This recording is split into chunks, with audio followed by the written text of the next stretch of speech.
예수님께서 계속해서 유대 종교 지도자들에 대한 이런 질책을 계속하고 계셔요. 어제는 권위에 대한 논쟁을 통해서 두 아들의 비유를 말씀하셨죠. 먼저 된 자들, 그런데 왜 너희들은 먼저 된 자들이 받은 은혜를 많은 사람들에게 전달해 주지 못하냐라는 이야기들을 해주셨고, 오늘은 포도원의 비유를 말씀하셔요. 주인이 있고 종이 있고 또 농부가 있고, 이 이야기를 쭉 하시면서 먼저 너희들을 선택하여 좋은 열매를 맺으라고 하나님께서 바리새인과 서기관들 또 종교 지도자들을 세웠는데, 왜 너희들은 하나님의 귀한 마음과 뜻을 깨달지 못하고 열매를 맺지를 못하느냐라고 하시는 말씀을 하고 계시는 겁니다. 포도원의 비유를 듣고서 이제 바리새인과 서기관들을 대제사장들은 이제서 자기들을 향해서 하신 말씀인지를 깨달아요. 그리고 난 다음에 예수를 더 잡으려고 작정을 합니다. 저거 당장 제거해야 된다라고 생각해서 예수를 아예 죽이기로 작정을 하게 된 거예요. 포도원의 비유는 당시 많은 사람들이 포도원 농사를 지었고 포도원은 주변에 많이 있었어요. 그래서 비유로 삼기에 참 좋은 그런 소재가 되었죠. 예수님께서는 포도원의 비유를 통해서 하나님이 어떤 분이신지를 설명하고 계셔요. 포도원의 비유는 구약에서도 여러 곳에 이렇게 배치되어 있습니다. 에스겔서에서도 있고 이사야에서도 있고 여러 비유들이 있어요. 오늘 하신 말씀은 이사야 선지자의 그 포도원에 관한 그런 이야기들을 주님께서 그대로 갖다가 인용하신 거예요. 이사야 5장에서부터 나온 이 포도원의 비유, 다시 말하면 그 장제목은 포도원의 노래라는 거예요. 이사야가 했던 그 이야기를 그렇게 예수님께서 갖다가 선포하시는 거죠. 그래서 아마도 대제사장들과 바리새인들이 아마 쉽게 이해하지 않았나 하는 생각을 해보게 됩니다. 그 이사야 선지자는 하나님을 거역한 이스라엘 백성들의 죄를 책망하기 위해서 포도원의 노래를 지어가지고 부릅니다. 그래서 이스라엘 백성들이 회개할 수 있도록 이렇게 선포를 하게 되는 거죠. 어떤 내용이냐면 잘 아시는 것처럼 그 포도원을 하나님이 만들고, 그리고 그 포도원 안에 여러 장비들을 다 집어넣었어요. 포도원 틀을 짜는 것도 하고 삽도 넣고 막 다 했어요. 그래서 포도원을 잘 가꾸라고 농부를 시켜가지고 그 일을 맡깁니다. 그래서 이제 때가 되어서 그 농부들이 일을 잘 하겠지 하고서 기다렸는데, 그런데 그 포도원에서 나온 열매는 좋은 값비싼 그 포도가 아니라 들포도를 맺었다는 거예요. 이사야서 5장 7절에 보면 땅을 파서 돌을 제하고 극상품 포도나무를 심었도다. 그 중에 망대를 세웠고 그 안에 술투를 파았도다. 좋은 포도 맺기를 바랬더니 들포도를 맺혔도다. 라고 이사야 선지자가 이렇게 노래를 지어서 부릅니다. 마찬가지로 예수님도 이 비유를 그대로 갖다 말씀하시는 거예요. 집주인은 하나님이죠. 포도원은 이스라엘 백성들을 말해요. 농부는 유대 종교 지도자들을 말하고 종들은 선지자들을 말해요. 아들은 누굽니까? 예수 그리스도를 빗대어 하신 말씀이에요. 그러니까 하나님께서, 주인이신 하나님께서 포도원을 잘 만들었어요. 이스라엘 백성들이 하나님을 잘 섬기도록 모든 것을 거기에다가 집중해서 다 장치를 해놨는데, 그래서 농부들에게 이스라엘 백성들이 하나님을 잘 섬길 수 있도록 하라 하면서 농부들로 하여금 이스라엘 백성들을 잘 지도하도록 했다는 거예요. 근데 여기에 종교 지도자들이 그 일을 기만했다는 거예요. 하지 않았다는 거예요. 그래서 주인의 종을 그 포도원에 보내요. 가서 농부를 만나서 어떻게 된 일인지 확인해 보라고, 잘못된 것이 무엇인지 지적해서 고쳐주라고 선지자들을 보냈다는 거예요. 그랬더니 어떻게 했어요? 그 선지자들을 돌로 쳐서 죽이고 끌어다가 다 핍박하고 다 이야기를 듣지 않고 완전히 무시해 버렸다는 거예요. 그래서 주인이 내 아들이라도 좀 보내야겠다. 그러면 그들이 그 권위를 좀 알겠지 해서 예수 그리스도를 이 땅에 보내어 주신 거예요. 그랬더니 어떻게 해요? 아, 저 사람이 상속가짜니까 저거 죽여야 된다고 끌어다가 성 밖으로 끌어다가 예수 그리스도 아들을 완전히 그냥 죽여버리게 되는 거예요. 그래서 그들이 그 포도원을 전부 다 차지하려고, 주인은 따로 있는데, 맡은 일은 따로 있는데 다 무시해버리고 다 차지하려고 했다는 거예요. 이것이 바로 그 바리새인과 서기관들, 대제사장들에게 향하신 하나님의 비유의 말씀이에요. 이제 회개하고 돌이켜라 라고 하시는 말씀인데 깨닫지를 못해요. 포도원을 만들어 놓고 극상품의 포도나무를 심어놨어요.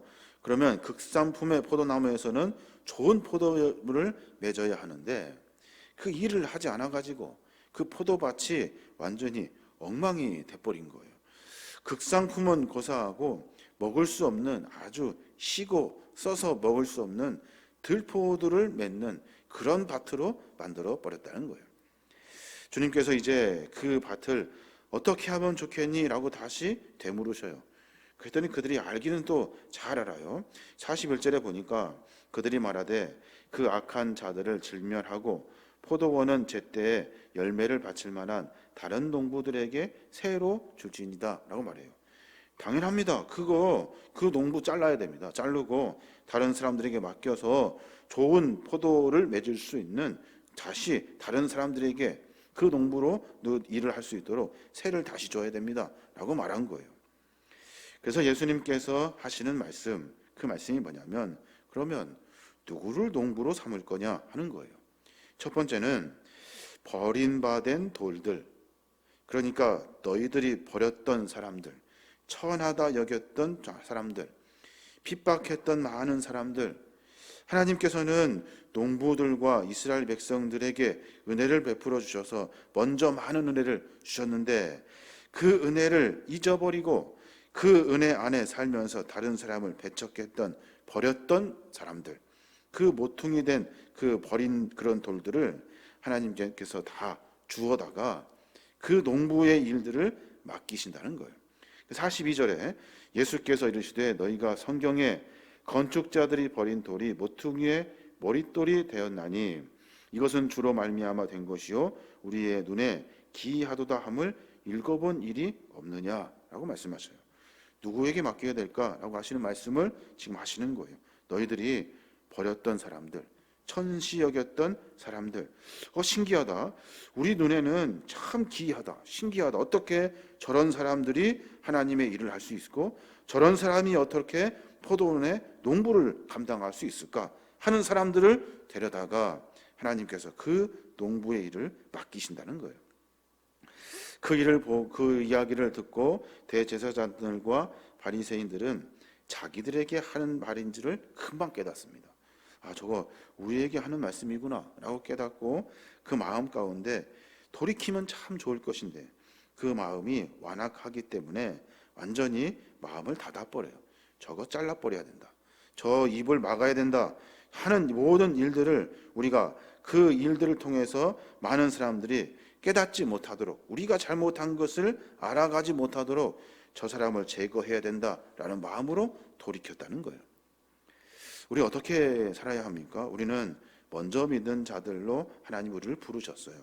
우리에게 맡겨주신 하나님의 사명이 있어요. 나 잘되라고 맡기신 것이 아니에요. 하나님께서는 태초부터 우리를 선택하셔서 이스라엘 땅에 농부로 우리를 먼저 부르셨어요. 근데 우리 어떻게 살았습니까? 좋은 열매를 맺으라고 다 판 깔아 놓으셨는데 거기에서 게으르고 나태하고 욕심 부리고 주인도 없고 다 내 것처럼 내 마음대로 살았다는 거예요. 그러니 하나님께서, 그 주인 대신 하나님께서 그것을 보시고 한탄하신 거예요. 결국에는 어떻게 됩니까? 농부를 빼버려요. 빼버리고 다른 사람들 시킨다고요. 다른 사람들 누굽니까?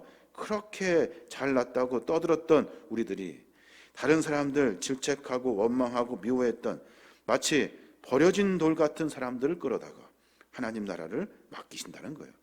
그러니 우리가 늘 겸손함으로 주님을 섬기며 삶을 살아야 하는 거예요.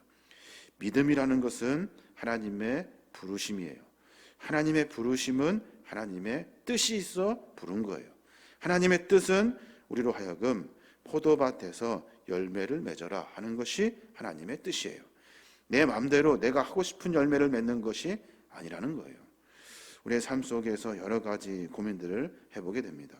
많은 좋은 것들로 우리에게 귀한 포도원을 허락해 주셨는데 우리의 모습이 과연 열매 맺는 삶의 부지런함과 성실함과 주인을 아는 겸손한 모습, 그리고 또 하나님의 은혜를 아는 그런 감사가 있었는가 하는 생각을 해보게 됩니다. 또 하나 가만히 고민해 보면 어떤 사람들을 부르시는가 했더니 열매를 맺는 사람들을 부르셔요. 열매를 맺는 사람. 43절에 보니까 그러므로 내가 너희에게 이르노니 하나님의 나라를 너희는 빼앗기고 그 나라에 열매 맺는 백성이 받으리라 라고 말씀하셔요. 열매는 뭡니까? 말씀드린 것처럼 나를 부르신 하나님의 그 뜻을 알고 하나님의 마음에 합한 삶으로 말미암아 부족하지만 하나님의 뜻을 이루어가는 사람들이에요. 그 뜻은 많은 하나님이 우리에게 허락해 주신 은혜를 받을 만한 삶의 열매를 의미하고 있는 거예요. 대제사장들과 바리새인들과 서기관들이 왜 이렇게 질책을 받는 겁니까? 삶 속에서 어떠한 열매도 맺어지지 않기 때문에 그래요. 하나님께서 맺으라 말씀하신 수많은 귀한 열매들, 삶 속의 이야기를 사람들의 이야기로 바꾸어 버렸어요. 하나님의 이야기로 하나님이 드러나고 하나님이 맺혀지는 그런 귀한 삶의 열매를 맺어야 될 터인데 그 열매는 고사하고 세상의 열매를 맺으며 삶을 살았다는 거예요. 그래서 하나님은 너희는 하나님 나라를 빼앗길만 하다, 뺏을 거다, 빼앗길 거다라고 이렇게 말씀하고 계시는 거예요. 우리의 삶 속에서 우리는 어떤 열매를 맺으려고 합니까? 늘 내가 좋은 것, 내가 삶 속에서 귀한 것, 내가 생각하기에 욕심나는 것, 이것이 우리의 열매 아닌가 생각해 봅니다. 그래서 주님은 그 열매가 아니라 하나님의 뜻을 이루어가는 열매를 만들어 내라 라고 말씀하셔요. 먼저 내 삶을 좀 정비해야 되고 내가 과연 하나님의 부르심을 받은 믿음의 종들인가 하는 생각을 해봐야 되고, 그래서 내가 내 삶 속에서 드러나는 것이 뭔가, 내 인간의 욕심인가 아니면 하나님인가 하는 고민을 또 해보게 되고, 내 삶 속에서 하나님은 나에게 원하시는 것이 무엇일까? 그저 내가 잘 되는 것일까? 아니면 하나님은 도대체 나에게 무엇을 원하시고 계실까? 하는 묵상과 고민을 해보게 됩니다. 마지막에 주님이 우리에게 하신 말씀을 가만히 묵상해 보면 주께서는 먼저 된 자가 그래서 나중 된다라고 말씀하셔요. 농부들 빼버리고 너희들이 버린 돌 같은 취급을 받게 될 것이다 말씀하셨고, 바리새인과 세리와 창기가 먼저 하나님 나라에 들어갈 것이다 라고 말씀하신 거예요. 너희들이 그렇게 빼려 미워했던 많은 사람들이 결국에는 농부가 되어서 하나님 나라를 소유하게 될 것이다 라고 말씀하시는 겁니다. 오늘 말씀을 가만히 묵상하면서 그런 삶의 모습을 고민해 봅니다. 하나님 나를 부르셨는데 나에게 맡기신 것이 있을 것인데, 뿐만 아니라 하나님은 나에게 좋은 것들로 다 채워 넣으셨어요. 거기에서 내가 하나님이 맺으라 하는 귀한 열매를 과연 맺어가고 있는가 하는 고민을 해보게 되고, 또 나는 버린 돌들, 내 기준에 맞지 않아서 그냥 버렸던 많은 사람들, 또 많은 일들, 포기했던 일들, 이 일이 너무나도 많다는 거예요. 그래서 하나님은 그런 일들을 통해서 내 삶을 하나님의 농부의 삶에서 빼버리신다는 약속의 말씀을 우리가 분명히 기억해야 한다는 겁니다. 그러니까 늘 내 기준이 아니라 하나님의 기준으로 삶을 살아야 하고, 어려운 일이지만 내가 보기에 어떠한가가 아니라 하나님 보시기에 어떨까 하는 고민을 가지고 내가 삶의 인내의 삶을 살아야 하지 않은가 하는 생각을 해보게 됩니다. 사람은 선뜻 자기의 생각을 주장하려고 하는 마음이 우리 안에 있어요. 그것이 인간의 연약함이 아닌가. 믿는 사람들은 하나님의 뜻이기 때문에 참고 견디는 십자가의 고난의 삶을 살아야 한다고 우리에게 분명하게 가르쳐줘요. 근데 그것이 참 쉽지 않은 일인 것 같아요. 그 일이 진실이고 그 일이 우리에게 가르쳐 주시는 일임이 분명한데 그렇게 살기가 참 어려워요. 그러니 늘 반성하고 기도하고 삶을 정비하는 그런 몸부림이 우리 안에 있어야 하지 않은가 하는 생각을 해보게 됩니다. 대제사장들과 바리새인들은 결국에는 예수를 잡고자 작정을 합니다. 그리고 그를 잡으려고 하는 이유는 뭐냐면 저 사람은 선지자다, 주인이 보낸 종이다 라는 것을 깨달았기 때문에 그래요. 그들이 예수를 선지자로 알미었더라. 이 말을 통해서 우리의 삶을 다시 한번 점검하고 주님 우리에게 부르신 하나님의 뜻을 찾아가는 신앙의 몸부림이 있는 저와 여러분이 되시길 주님의 이름으로 축원합니다.